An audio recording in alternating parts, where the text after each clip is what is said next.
Sony has for a good long time made console exclusives unparalleled by others. However, not everyone is able to throw down $500 for a PlayStation 5, and it looks like Sony is starting to move away from being a console-only company by finally offering some of their most popular titles on PC. Now, right now, they've only got 9 games, with others like The Last of Us Part 1 on the way, but it's exciting to think that I could be playing Spider-Man on more powerful hardware, or even on the go with the Steam Deck. So if you've never touched any of these first-party, second-party PlayStation exclusives and are not sure which to seek out, here's every PlayStation game you can play right now on PC ranked. Let's start with one of Sony's biggest original properties, Uncharted. And speaking of which, getting to go to the Uncharted film premiere and playing Uncharted: The Legacy of Thieves collection on an IMAX screen was a personal 2022 highlight for me. Regardless of the size of your own screen when you play it though, there is no denying the cinematic nature of the Uncharted franchise. An Uncharted: Legacy of Thieves collection has now made the jump to PC. This collection does feature Uncharted 4: A Thief's End, as well as Uncharted: The Lost Legacy. While currently speaking, I have definitely spent a lot of time with Uncharted 4, I can confidently say that both games are exhilarating, absolutely gorgeous, and will keep you on the edge of your seat. But Uncharted 4 is the first game in the series that goes just beyond that. It's not just an exciting Indiana Jones wannabe. A Thief's End focuses on Nathan Drake's relationships, both with his wife Elena and his brother Sam. These make the game feel so much deeper and more than make up for lack of supernatural elements, if you will. And then of course, there's the other game that goes with it, The Lost Legacy. The Lost Legacy departs from every other Uncharted game by taking Nathan Drake completely out of it. Instead, we're following Chloe Fraser, a character who is absent from Uncharted 4. Kind of a big risk move to move away from a popular protagonist, but Naughty Dog pulled it off, especially since Chloe's quest for the Tusk of Ganesh is equally exciting and personal. Even though it's a bit shorter than every other Uncharted, Lost Legacy feels just as epic. While there's nothing else to rank quite yet, Uncharted: Legacy of Thieves is going to start off right at number 1. But I gotta say, with 2 high-quality games in a single package, it's going to take a lot for knocking from that top number 1 perch. Of the dozens of PlayStation icons and mascots over the years, it's hard to find one as adorable as Sackboy. Normally, he can be seen as the lead in the Little Big Planet series, but that changed in 2020 when he got a big game named after him called Sackboy: A Big Adventure. Although the Little Big Planet games are 2.5D puzzle platformers that focus on customizable level creations with friends, Sackboy: A Big Adventure is instead a pure 3D platformer where Sackboy tries to become a knit knight. This gives him a lot more personality instead of just being a canvas for the player to smile and wear costumes and do whatever they want. When it comes to the platforming, Sackboy nails that as well. The controls are tight and level design is bright and imaginative. And if you're looking for a classic platformer, both in terms of design and feel, in a quick and easy bite-sized package, Sackboy: A Big Adventure is that, making the title a bit of a misnomer. Now, Sackboy: A Big Adventure may appear relatively low on this ranking list, but believe me, it is far from being a bad game. Give it a shot. In the 2010s, it seemed like every dystopia was the same. Everywhere was dark, everything was broken, and people were constantly scavenging for bullets. But that's not quite the case in Horizon Zero Dawn. Horizon Zero Dawn takes place in the distant future where Earth has basically undergone a hard reboot. Instead of dark and dilapidated cities, the world is full of lush forests. Instead of guns, technology for humans has regressed to spears and bows. That is except for whatever technology they can get from the animalistic machines that roam the land. You take control of Aloy as she battles these machines and other humans in her journey to better understand herself and, of course, save the world. She's a total badass that is able to defeat a gigantic mecha T-Rex with just a bow and arrow. Hell yeah. Most importantly, Horizon Zero Dawn is gorgeous. There were moments where I would just stop and rotate the camera around myself just to look at the landscape. And the PC build sports visuals looking crisper, and sure, being able to go with some alternate modded options for Aloy's outfits are definitely neat, but aren't the biggest reason for me to point this as a complete winner. No, it may sound simple, but the community mod support currently happening within the community offers a ton of quality of life improvements, like being able to up rare drops or growing your inventory and ammo slots. All these factor into an improved experience. However, it doesn't quite top Uncharted for me, particularly when it comes to comparing narratives. So I'm gonna put Horizon Zero Dawn just right underneath that. Next up, we have New York's friendly neighborhood Spider-Man. Everyone's favorite web crawler has been slinging out classic games since the 90s, but he reached his peak in the most recent game in 2018. Developed by Insomniac, Marvel's Spider-Man was finally the game that everyone, say it with me now, in unison, actually made you feel like Spider-Man. You could swing through a virtual New York City that felt as sprawling and was actually breathing around you with countless quest lines, collectibles, and even citizens just asking for selfies. Gameplay itself is top-notch, taking the counter system from the Batman Arkham games and combining it with Spidey's athleticism to fantastic effect, allowing for exceptional experimentation in combat and looking flashy as hell in that same process. You can pretty much throw yourself or your enemies anywhere you want. Add on all the incredible costumes and filters you unlock and you get one of the most amazing, ultimate, and superior superhero experiences in any medium. And surprising to no one, on PC, this is easily the most modded game on this list.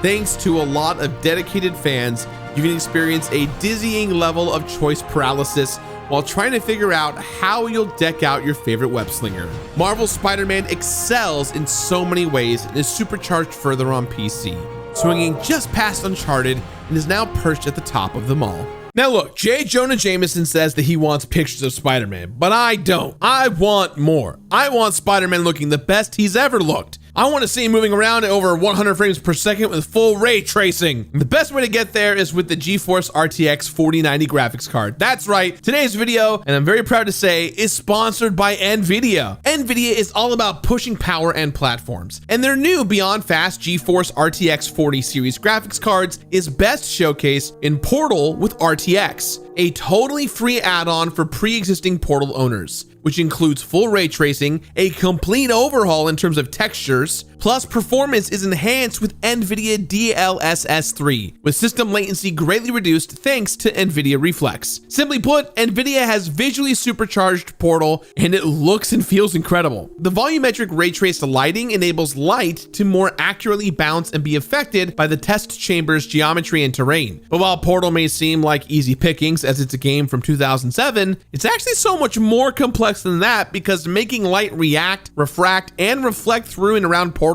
is incredibly GPU intensive. Each ray of light requires path tracing to accurately model the real-world properties of light and how the light affects every surface of the object. But Nvidia has pushed its technologies and systems forward to correctly enhance both direct and indirect light while also accounting for denoising, and all this is done in real time with no performance stutters. The overall look and feel of Aperture Laboratories has also been completely overhauled with RTX Remix's AI texture tools to both upgrade the lab and also seamlessly interact with full ray tracing. So the DLSS 3, which stands for Deep Learning Super Sampling, by the way, is showcasing a level of progress that even GLaDOS can get behind. To show both more love to this incredible title and the power of the GeForce RTX 40 series, Nvidia went ahead and made two custom companion cubes. One that shows a little more glowing love, and one that refracts and reflects the puzzling world of Portal. And this is only the beginning, because Nvidia set out to develop a modding platform that enables these technologies applied to all these classics. So the sky's the limit. You can sign up for the beta or check out Portal with RTX right now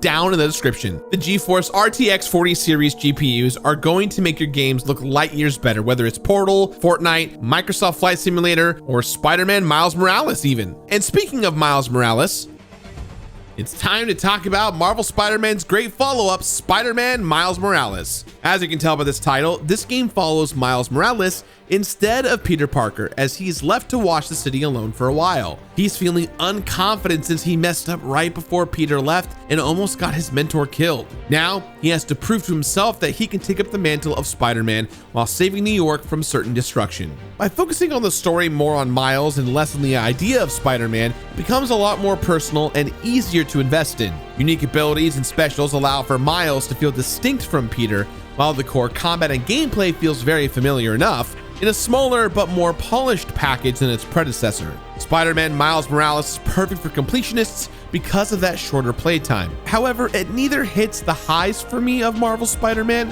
nor does it have nearly as much love from the modding community. And it's mostly because this game just came out like a couple of weeks ago. And sure, maybe some of my feelings there are simply the initial novelty of which I played first, but Miles is going right underneath Horizon Zero Dawn by the slimmest of slimmest margins. From one pop culture icon to another, it's time to talk about Predator Hunting Grounds. Predator is one of the coolest monsters to come out of the 80s with unbelievable technology, badass weapons, and a face only a mother could love. Hunting Grounds is a 4v1 multiplayer game where a group of players control the human military, with the remaining player being the Predator. The military has to get a bunch of tasks done while the Predator does what it does best: hunt. Only it isn't really what it does best because, in my opinion, this game almost hits the mark for me, but not quite. Predator Hunting Grounds feels less like a Predator game and more like a decent multiplayer game. When you're playing just as humans against other humans, it's a lot of fun. The game looks good too. It's a shame though that Hunting Grounds didn't quite stick the landing for the thing that made it unique. But as a multiplayer game, the PC version has a much larger active install base than PlayStation. And though numbers are lower than your average PUBGs or Fortnites of the world for sure, if you're looking for strangers to play for a few rounds with, you'll have far fewer minutes to spend when you're queuing up if you're playing on PC. I think ultimately though, what kind of disconnects for me about Predator is that it's not a game that I necessarily enjoy. I love games like Dead by Daylight, but even those games lose their sheen depending on how much of the gameplay is developed. At the end of the day, I gotta say that Predator Hunting Grounds didn't quite hit the mark for me, so right now it goes towards the bottom of the ranking. But at the same time, I can say the game is actually pretty good.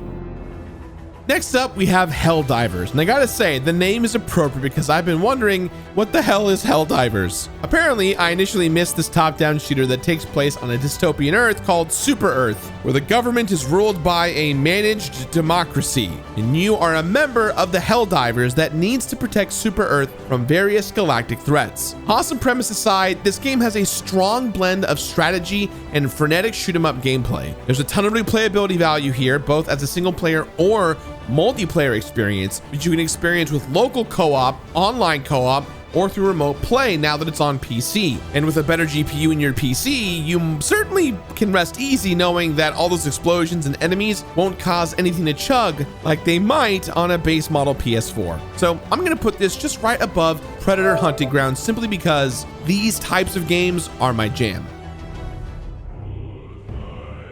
All right, let's go from a game that I have limited experience with to one that I know all too well: God of War. The God of War series is absolutely incredible, and with the recent release of Ragnarok, it's nice to be able to revisit the game that came before it. 2018's God of War takes the ridiculous combos and quick-time events of the original franchise and turns it into something completely different. Starting out, instead of the Blades of Chaos, Kratos wields the Leviathan axe that he can throw and return to himself at will. The gameplay is visceral and complemented by incredible visuals and one of the best scores in current modern games. But the best part of God of War is the story, in my opinion. It follows Kratos as he tries to raise his son after the death of his wife. Their journey through Norse mythology is epic while also feeling intensely personal. There is truly nothing quite like it in any other game.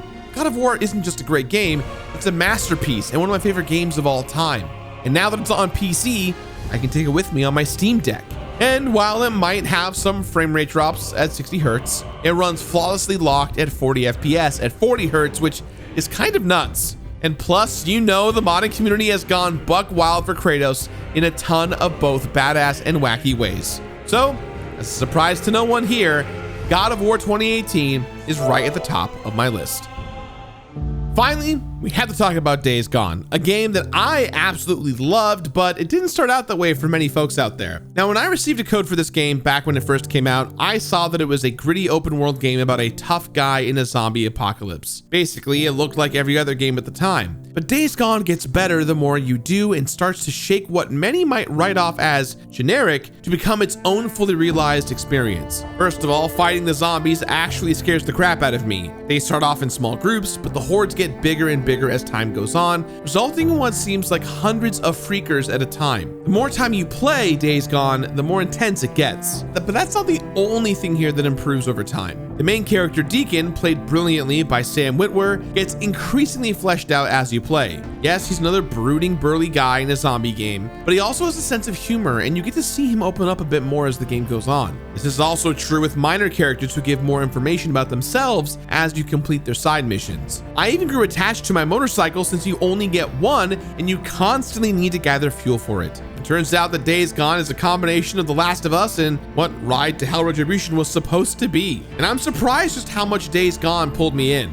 And if you're taking the plunge for the first time into freaker territory on your PC, you've got a ton of creative options to help enhance your time playing, from how guns handle to just ratcheting the difficulty even higher than the devs intended, which, with mods like those, just shows I'm not alone in loving this game. And I feel justified in putting Days Gone above Aloy and Horizon, but just a little under Nathan Drake and Uncharted. Neither are in bad company. And there you guys have it, my ranking for the best PlayStation to PC ports available thus far. What PlayStation exclusive would you like to see make its way to PC? Let me know in the comments down below. And yeah, I know this list is a little short and a little weird, but the idea is that, hey, it's the holiday season, you don't have a PS4 or PS5, but you do have a PC, and maybe you're getting a new GPU soon. That's it for now. I'll see you guys soon. Bye.